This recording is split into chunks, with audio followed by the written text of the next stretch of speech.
कामदा एकादशी माता की कथा बोल रही हूँ। आपने अच्छा लगे तो लाइक कर दीजिए।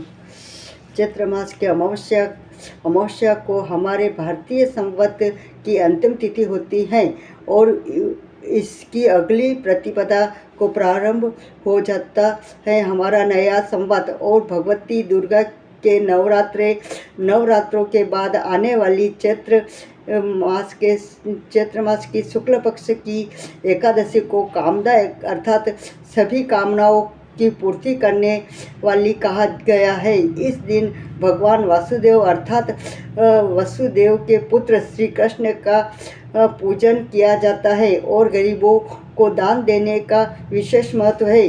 पुलकित मन से भगवान श्री कृष्ण को कोटि कोटि प्रणाम नमस्कार करने के बाद धर्मराज युधिष्ठिर ने भगवान कृष्ण से प्रार्थना की, हे महाराज, अब मेरी इच्छा चैत्र मास के शुक्ल पक्ष की एकादशी के नाम, महात्म, पूजा विधान आदि के बारे में विस्तार पूर्वक जानने की है। तब भगवान श्री कृष्ण ने कहा, हे राजन, यही प्रश्न एक बार महाराजा दिलीप ने महर्षि वशिष्ठ से पूछा था।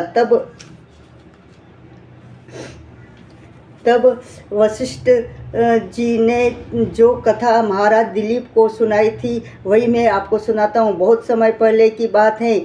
रत्नपुर नामक एक नगर पर अनेक ऐश्वर्यों से युक्त पुरिंदरिक नामक का एक राजा राज्य करता था। रत्नपुर नगर में अनेक अप्सरा, किन्नर तथा गंधर्व वास करते थे। उनमें ललित और ललिता नामक पति पत्नी भी थे। उन दोनों में अत्यंत स्नेह था। थोड़े समय के लिए भी अलग अलग नहीं रहते हैं। वे दोनों अत्यंत व्याकुल हो जाते थे। एक समय पुंडरीक की सभा में अन्य गंधर्वों के सहित ललित भी गाना गा रहा था।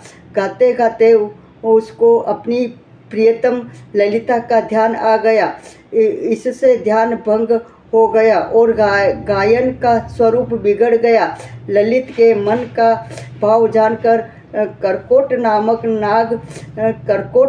नाग ने पद भंग होने का कारण राजा से कह दिया। तब पुंडरीक ने क्रोधपूर्वक कहा कि तू मेरे सामने गाता हुआ अपनी स्त्री का स्मरण कर रहा है, अतः तू कच्चा मांस और मनुष्यों को खाने वाला राक्षस बनकर अपने किए कर्म का फल भोग।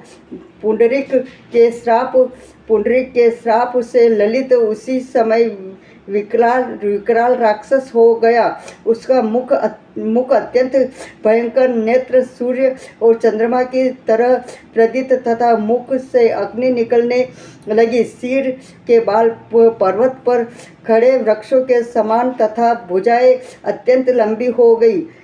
इस प्रकार उसका शरीर 8 योजन लंबा हो गया। राक्षस बनकर वह अनेक प्रकार के दुख भोगते हुए जंगलों में भटकने लगा। अब तो उसकी स्त्री ललिता भी अत्यंत दुखी होकर उसके पीछे पीछे भटकती रहती और तरह तरह के विलाप करती रहती। वह अपने पति के उद्धार का उपाय भी सोचती रहती थी। एक दिन ललिता अपने पति के पीछे पीछे चलते हुए विंध्याचल पर्वत पर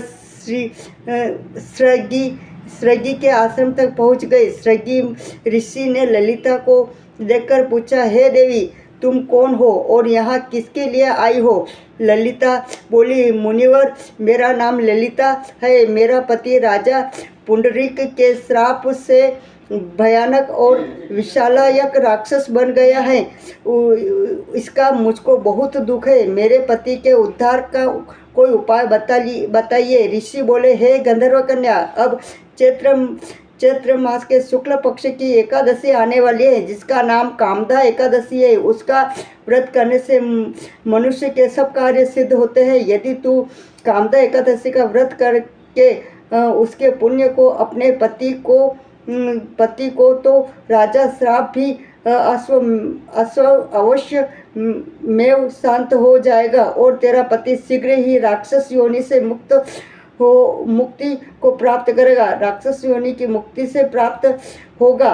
चैत्र मास के शुक्ल पक्ष की एकादशी कामदा आने पर ललिता ने व्रत किया और द्वादशी को ब्राह्मणों के सामने अपने व्रत का फल अपने पति को देती हुई भगवान से प्रार्थना करने लगी, हे प्रभु, मैंने जो यह व्रत किया है इसका फल मेरे पतिदेव को प्राप्त हो, जिससे वह राक्षस योनि से मुक्ति हो जाए।